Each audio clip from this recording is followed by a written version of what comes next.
When you come into the world, we take on the identity of those who are more powerful than us. What we're looking for is a kind of person who is looking for meaning. What's the meaning of life? Why am I here?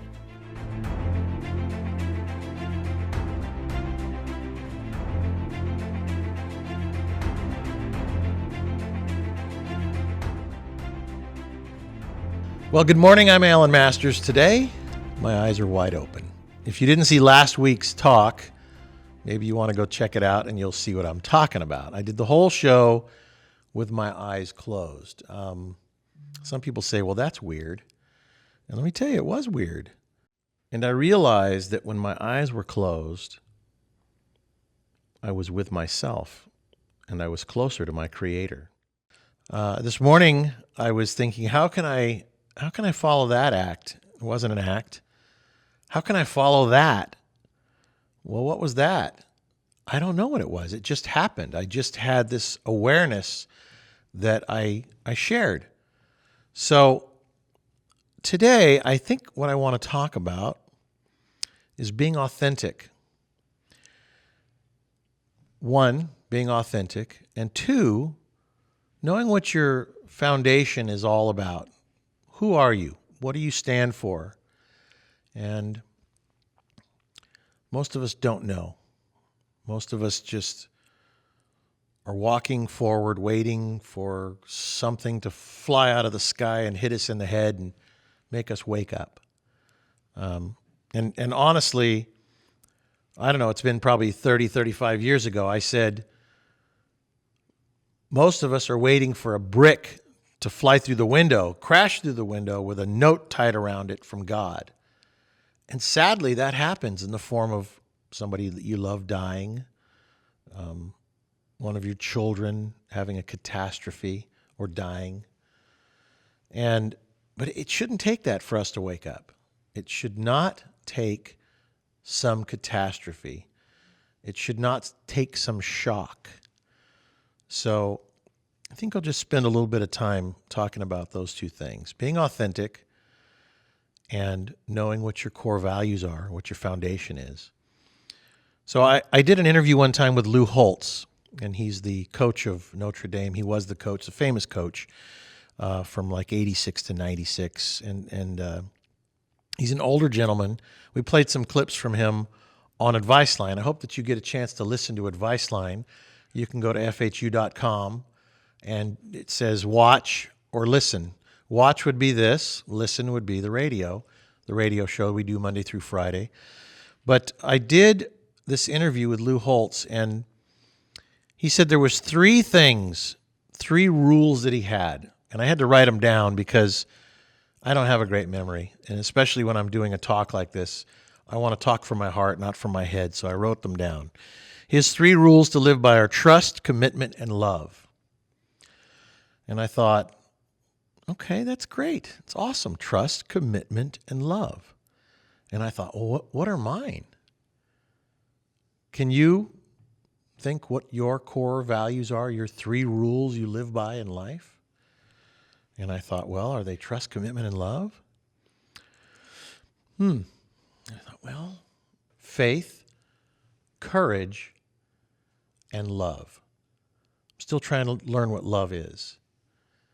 On the show that we do, Advice Line, my brother and I, David, we talked about love and how I said there's a joke. It says, you want to make God laugh, tell him your plans. And then on one of the shows, I said, really more than that, if you want to make God laugh, tell him you love him. Because we don't really know what love is. We don't know how to describe it. We don't know really what it is. We think we know what it is. But it's a moving target. The older you get, the more understanding you have of what love is. Now, to me, it's one of those things, I think it'll be that moving target for my whole life until such times as God gives me the understanding, because I don't think that we can really fully understand what love is, what God's love is, because we're human. We're flawed creatures. We have sin in us. And it's just something that we just can't fathom how much God loves us. So when we tell him, I love you, God, he probably just snickers a little bit and says, okay, because he's so patient and he waits for us. But as I've gone through my life, I'm learning more and more what love is. And it's interesting to me to see how I used to be so ambitious, so full of piss and vinegar. I still am. But I'm learning now how to watch those emotions, how to see those emotions, and how to recognize them as not love. I used to think being tough love. I used to think that was love. And sometimes it is. But what I'm realizing now is that wisdom is more powerful than tough love. An ounce of prevention is better than a pound of cure. I was always that sledgehammer, that 1 pound sledgehammer that was the pound of cure when I didn't have the wisdom to deal with something right in the first place. So I had to come down hard. So, being authentic. I come here and I bare my soul. I've gotten to the point where I used to be afraid to be authentically me. I was probably more authentic than most, but I still wasn't completely authentically me because I hadn't really embraced my Creator, my Savior, and I hadn't embraced what it really means to want to yield to the higher power instead of me being the higher power. I come from a very manly, tough man, Roy Masters, and his example to me was tough love always. But as I'm getting older, I start to see now how he let me make mistakes. He could have stopped it. I used to try and stop my kids from making mistakes. Spare the rod, spoil the child. And I used to think, I'm not going to let them make mistakes. So the hammer came down. The rod came out. But I have good kids. They're adults now. They have children of their own. Not all of them, but a couple of them. And as I'm a grandfather, I'm starting to see a higher love, a more patient, a more calm, a more kind love, a more wise love. And I never thought that I would ever understand love at that level. So as I'm seeing that now, I'm realizing that my ego, my pride, and my will have nothing to do with love. They are the things that snuff true love out. So now when I'm dealing with my children, where I probably would have, my first reaction to something they say or do would have been to be the hammer. And now I stop and I look and I think, or I don't think, I just observe. I don't need to do anything. Life may teach that child a lesson, or I can say something that is wise that will almost take a little pin with a little sticky note and just pin it in their mind. Like, I would be careful. Fools rush in where wise men fear to tread. Something small that makes them go, what do you mean? See, if they ask me, then I can, the teacher. If I force it on them, then I'm the pressurer. I'm the beginning of the trauma for another time that dad was overbearing. The dad was the hammer instead of the teacher. And then as I'm the teacher, I also become the student because I start to realize more about myself and my life and how I can deal with others. Because it's easy for me to rise up in righteousness. It's easy because typically I know what's right. I know what the answer is. I'm a smart guy. But I heard it said, a smart man knows what to say.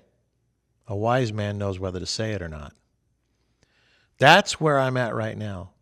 I may know what to say, but I also know whether to say it or not. I'm learning that. I'm getting better at that. So being authentic, that's what I'm trying to learn how to do. It's almost like I want to open all the curtains in my house. I came into the studio today and I opened a set of curtains.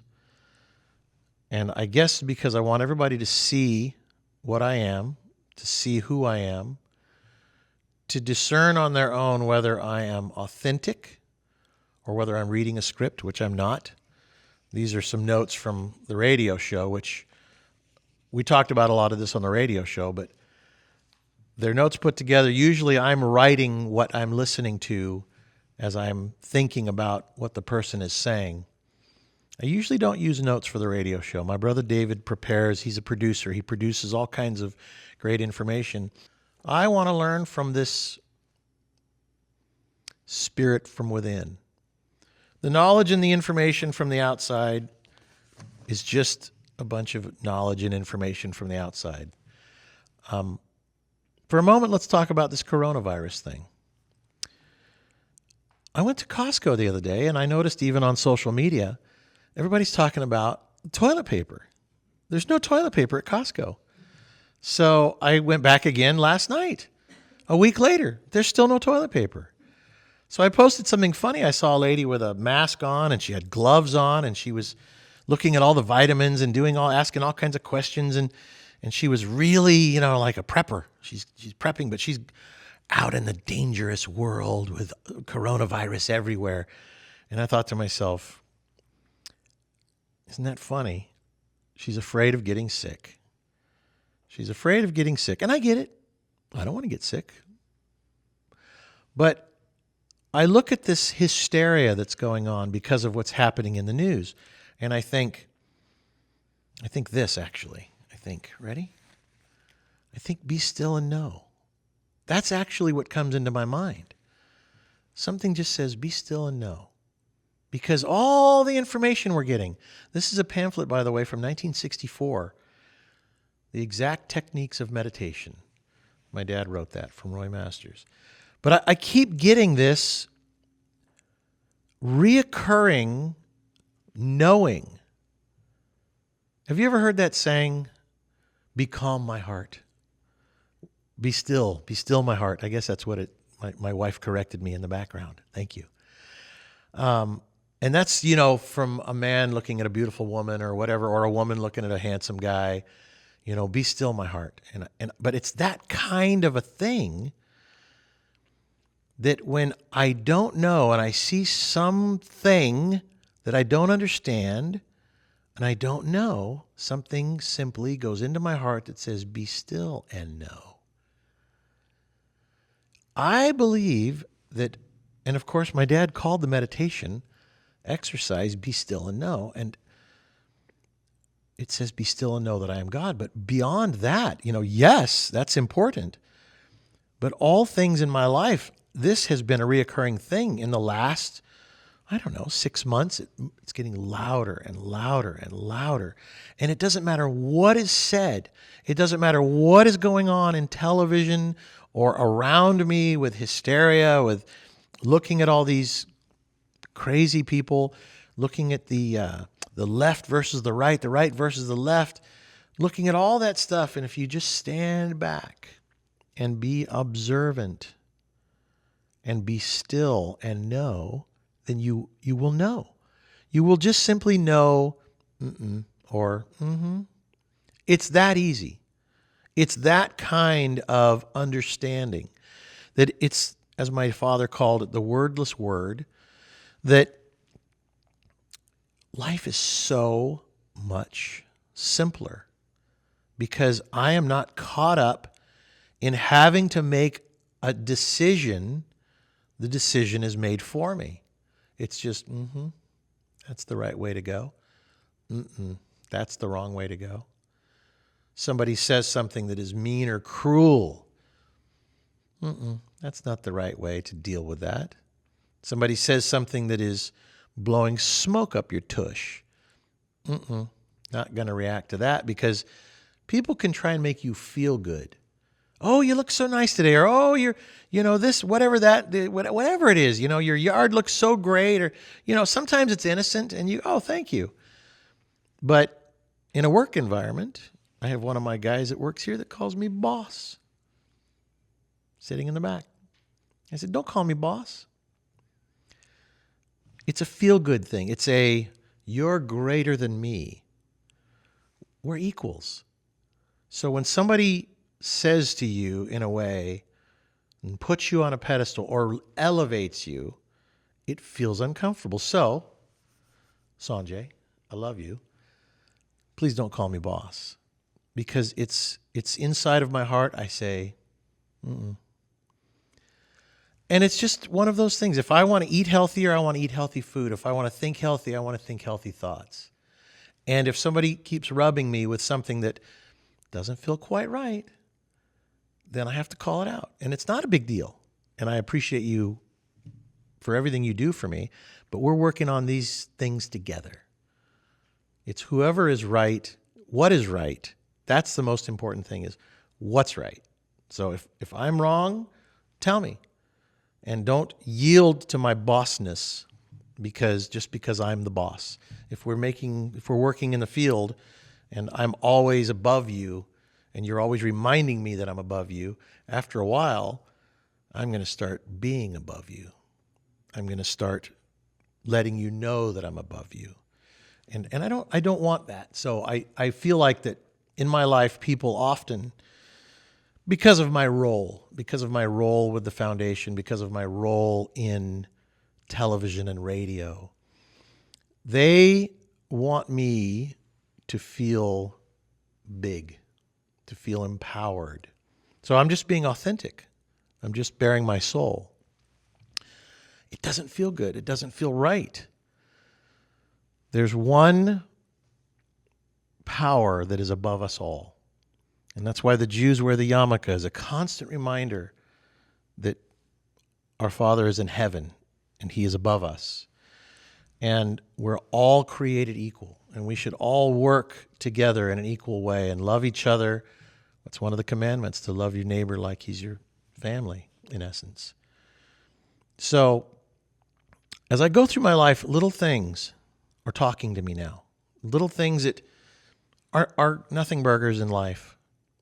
But they all are something, because if you look at a grain of sand and you go, it's so tiny, it means nothing, and I dropped it. Well, there's a bajillion more of them. Just pick up a handful and but if you start to measure them in the measurement of life and you put them in an hourglass, every little grain of sand that drops through, eventually the hourglass is going to tip. And that's what happens when we don't listen to our conscience, which is God's voice telling us or mm-mm. So, in your life, when you are in the store, when you're at home, when you're watching television, when you're on your phone looking at social media and something goes by. Last night we were watching the news and they said something disturbing and ugly on the news, and my wife went la la la la la. I was like, she goes, I don't want to hear that. And I thought it's so funny to me. She says to me all the time, I don't want that in my head. So if you want to feed your soul, be careful what you put in your head. Be careful what you entertain. If you want to get rid of your demons, you can't get rid of them while you're still enjoying their company, right? So I'm just trying to be authentic, more and more authentic all the time. And I'm not really trying. I just am becoming more authentic.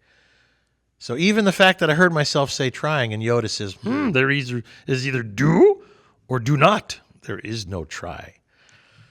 So I'm just simply being. A man called on the radio the other day on Advice Line. Please go listen to Advice Line at FHU.com. He called up and he was talking about the meditation. And I listened to the call, and it started to rub me wrong. And I thought, we have such a big audience now because our show is syndicated. And as of March the end of March and the beginning of April, we'll be on a whole new syndication on more radio stations and the rest, because the radio network has seen that the show that David and I are doing is viable in the open marketplace. There's a difference between buying a radio station, buying a time on a radio station and paying for it so you can say whatever the hell you want, and being able to say whatever the hell you want, but having it sewn into a real conversation. And so that's what we're doing. Two brothers who have grown up under Roy Masters, having a conversation, sewing these principles into conversations about what's going on in this world today. But this man called up, and I'm conscious of this new audience. And he wanted to know about the meditation exercise, and he starts talking about something that was so inside information to meditators that I thought, well, he's lost 2/3 of the audience right now, because we're on a lot more stations. People have no idea what he's talking about. And he says something to the effect of, I'm just not able to see the pixels. And if you've ever heard my dad talk about the meditation, he says, you'll see little pixels when you close your eyes and you're meditating. And he says, and I just kind of see this fog. And he says, and I just don't think I'm doing the meditation right. And what do you guys think? And I became a Roy bot, and I lost my job, and then I had to kind of recover from that. And he's going on and on and on. I thought, that's okay here, because this is our Sunday conversation church session for those who know the foundation and understand the teachings. But in the open marketplace, if you start talking too much inside school, you lose the audience and they just go, I don't know what the hell's going on there. So I said, hold on a second here. Let's just talk about this for a minute. So I had to explain a little bit about who my dad is and what he teaches in the meditation exercise. And then I listened to myself doing this the other day when I was walking through Costco looking for toilet paper, that there wasn't any. I was listening to the radio show. It's free. It's available 24/7 at FHU.com. So if you haven't done it, please do. But I listened to this interesting little conversation that I had with the guy, and I realized at the beginning of the exercise, it says, don't do it for an outcome. Do it because you want to be a clear thinking individual. And that came into my mind. And I haven't heard those words from my dad's meditation exercise in probably 30 years. But those words came into my mind. And anybody that's ever heard the beginning of my dad's meditation exercise, he says that at the very beginning. You're about to take an inward journey that will be the most valuable experience of your life. Put aside all expectations. Don't do it to feel better. Do it because you want to be a clear, thinking, self-motivated individual. Expecting an outcome involves will, the usual struggle that has up to now caused frustration and complicated your life. Don't do it for an outcome.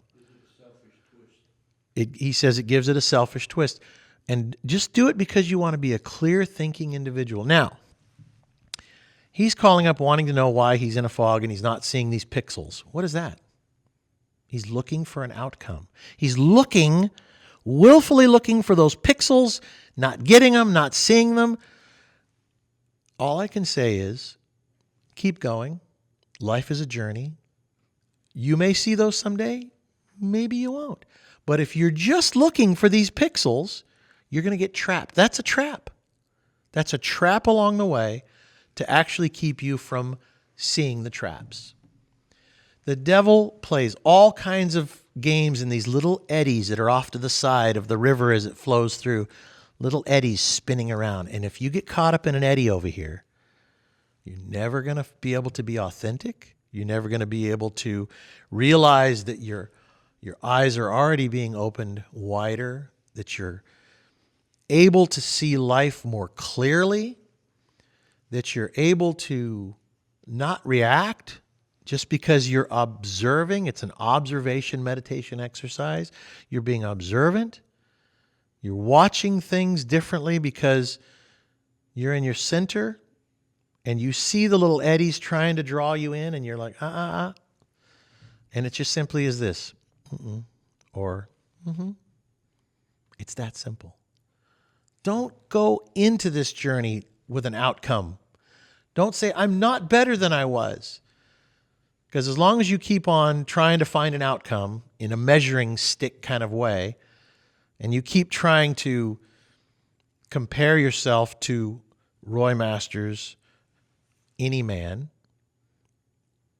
that's one of those eddies. That's one of those tricks.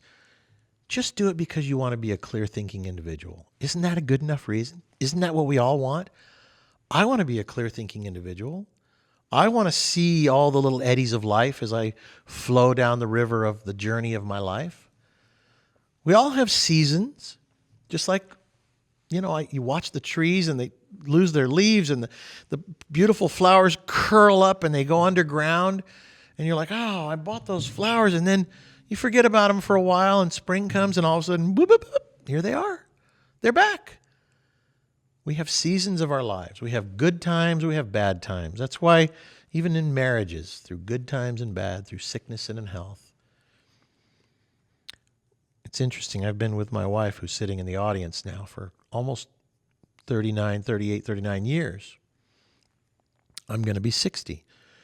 I look at this season of my life and I think to myself, thank you, Lord. Thank you for allowing me to make it this far without losing any of my children, without being a fool and losing the wonderful wife that you have given me to learn about life with. Because the life that we are given from our Creator was perfectly and specially designed just for us. I wouldn't want Martin's life. I wouldn't want Dave's life. I wouldn't want anybody else's life. God created this life and this plan for me. Or anybody's life, he says, or my Father's life. The point that I'm making is that if you're watching this episode, this Sunday conversation, you need to be more grateful for the life that you have. You need to look around you and realize that today is the first day of the rest of your life. If you live in gratitude, guess what? Everything starts to change. Everything in your life starts to change. You can feel the sun on your face. You can smell a flower from 30 feet away. What's that smell? There's a bunch of flowers over there. All of a sudden you see things more vibrantly. That is walking in consciousness instead of being unconscious. You're just being more conscious of life around you. We have drugged ourselves, eaten ourselves, smoked ourselves, distracted ourselves into this, I don't know what to call it, other than a hypnotic state that we live our lives in, doing the same things over and over again, expecting a different outcome. Let your mind fill in the blanks. That's the definition of insanity. Do you want to live in that insane state for the rest of your life until you wake up one day when one of your children dies, when one of your friends commits suicide or whatever that is that wakes you up, that shocks you awake? And it happens every so often. It's almost like the paddles of life. Shock them. It's like these things are happening around us all the time to make us wake up. And we quickly go get something to put us back to sleep. We quickly go do something. We quickly don't want to see the thoughts, don't want to feel the pain, don't want to have the consciousness of what happened there. A guy I know got killed in a car crash last week. And I know that he had a drug problem. But boy, the world would have never known that. He was really well put together. But I could tell something, I saw a couple little things and I started peeling away from him. And he sent me a text and invited me to this event in Los Angeles. The last time I was there, I got to interview John Travolta, Ashton Kutcher, big names. So what happens is it pulls on my, I can be with some movie stars. But something inside of me said, no, I'm not for sale. And I didn't go. And 3 or 4 days after his event, he got into a car crash and got killed. And a girl that he had been working with and partners with had told me that he had swindled her out of a gigantic amount of money. And so she says, this guy died today. And I said, well, the wages of sin is death. And I thought to myself, how many times in our lives do we get these wake-up calls before such times as we finally lose our life? How many times do we get the wake-up calls and ignore them? What are the wake-up calls? I'll give you an example. Today I was driving along and I turned off my street onto the main highway, and I noticed that a field that had always been empty was full of sheep, and I saw these little baby sheep running along, and in the middle was this big llama sitting there chewing its cud, And I just thought, what does that mean? What does that mean? Does that mean anything? Nope. But it was cute. But I'm that way right now. I want to know, what does everything mean? And it doesn't take long, and you just go, nah, that's nothing. It was just a cute scene. I'm just seeing things.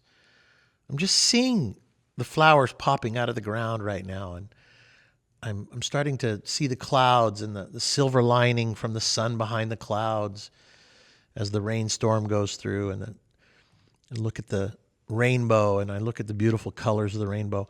I'm just waking up. I feel like a baby. I feel like a little kid, like my grandson, Owen, and little John, as I'm watching them 10 months or almost a year. What is he, 10, 11 months and 22 or 3 months, these two little boys that are grandchildren of mine. They are excited about the littlest things. Sometimes it's a look. It's a look of approval. The look of approval from a grandmother, a grandfather, mother, father, uncle, aunt. They don't hardly know. One knows how to talk a little itty bitty bit.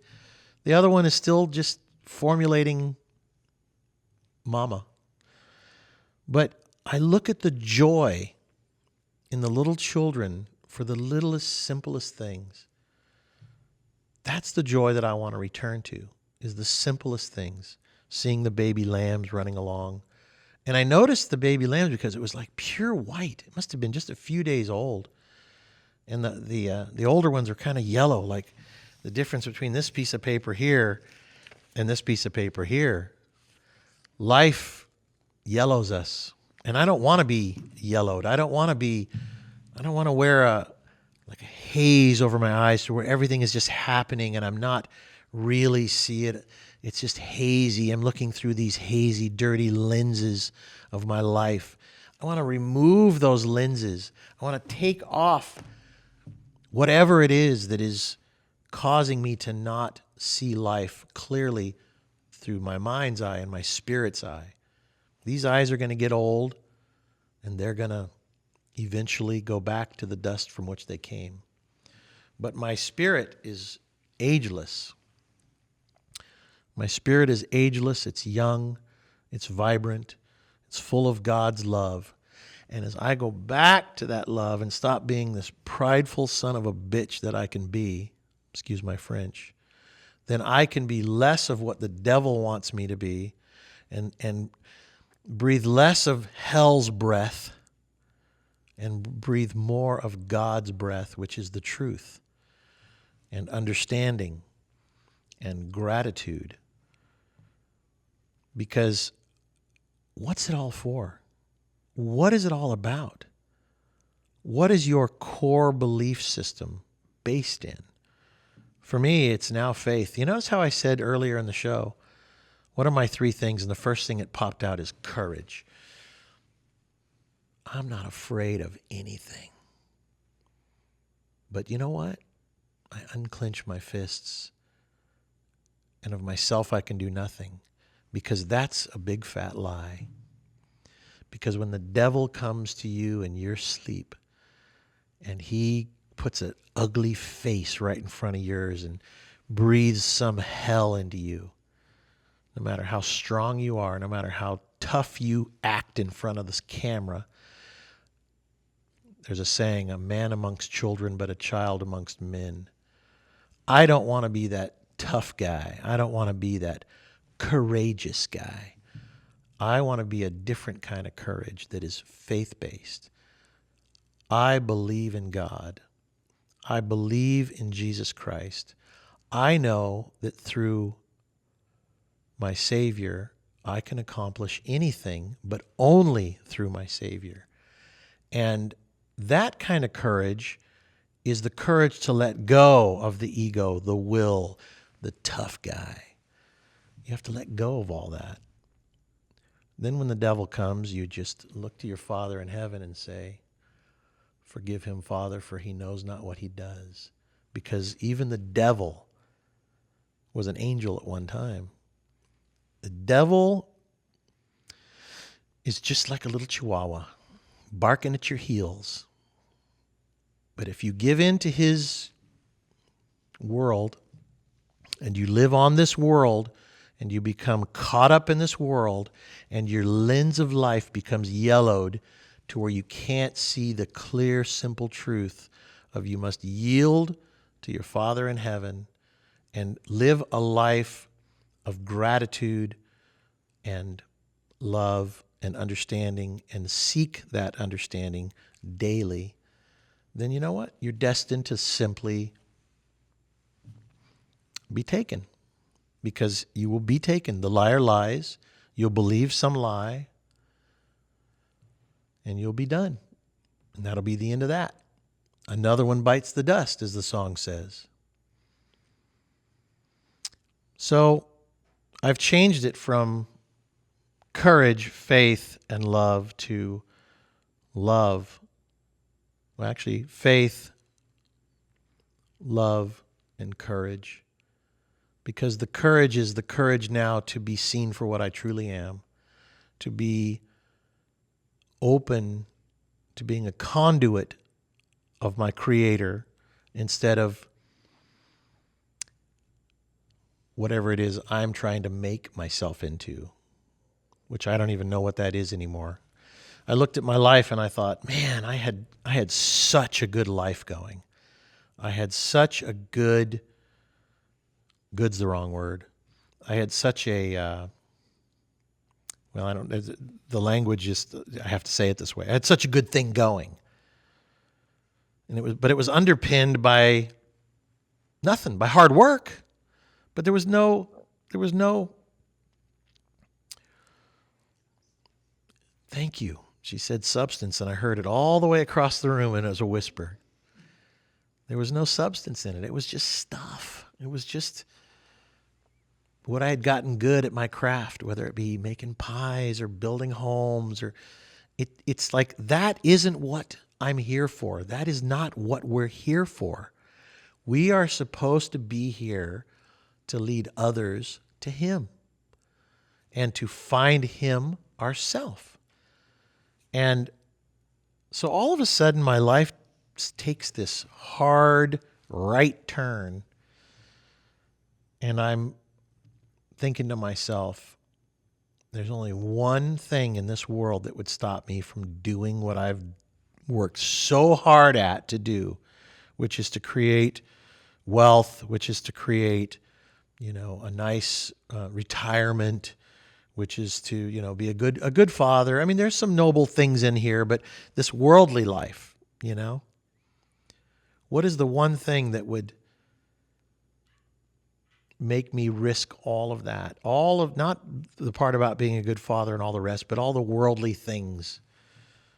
The one thing is one of the commandments, to love and respect your mom and dad. And my mom and dad needed some help. And when the call came for me to help, I was like, all right, put down my tools, go help my mom and dad. It's been an interesting journey. Even to sit here and do this show, this talk, to have to run the organization, to have to change my life. Every now and then something says, oh, it cost you a lot of money. So, what profit a man to gain the whole world but lose his soul in the process? So I look back at this last year and a half or so, and I think to myself, I'm a better man today. That's it. I don't know what tomorrow will bring, but I'm a better man today because I did not allow my stuff and the life that I had built for myself around my ego and my pride and my will, my arrogance, all the things that are worldly. I didn't let those stop me from doing the right thing, which is to help my father, to help my mother, to help my family, and possibly to help you. But in the end, I've helped myself the most. I've become the man that I didn't ever think I could be. I always thought, that mountain's way too high. I can't climb it. But while my mind was telling me I can't climb that mountain,